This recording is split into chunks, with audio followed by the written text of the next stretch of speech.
наш репортаж из театра «Фринж».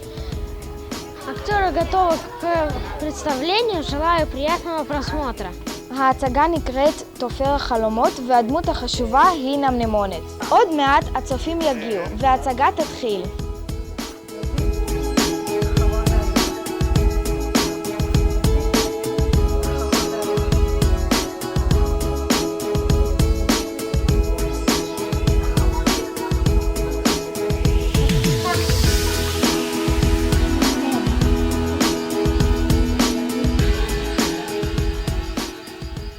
מי פגשה נמנמונת?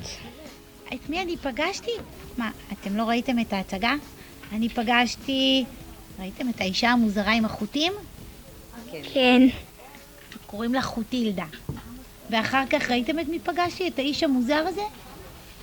מה היה לו על הראש? ראיתם אותו? כפתורים. נכון. ובסוף פגשתי את מי שחיפשתי.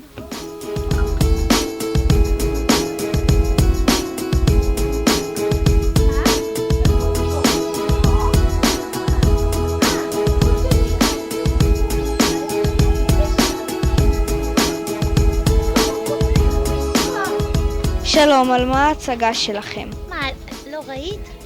זה עליי שהיה לי חלומות רעים, ואיך אני הצלחתי לבד לפתור את החלומות. נסעתי לתופר החלומות.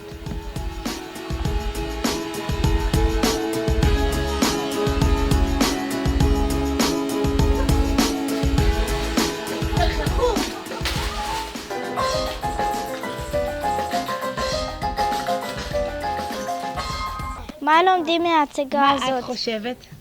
מה את ראית ולמדת מההצגה? מה הבנת? מה הרגשת? מה חשבת? מה את חושבת שנמנמונת רצתה להגיד לכם בעצם?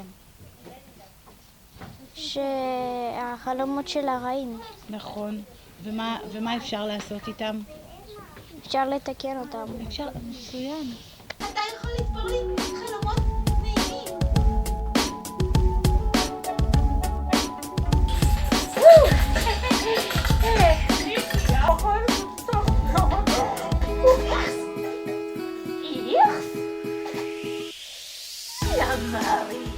Сегодня мы посмотрели прекрасный спектакль «תופר החלומות».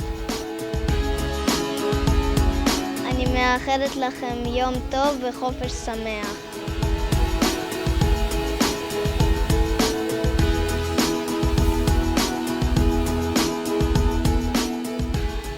Понравился тебе спектакль и почему? Потому что он волшебный и он очень красивый.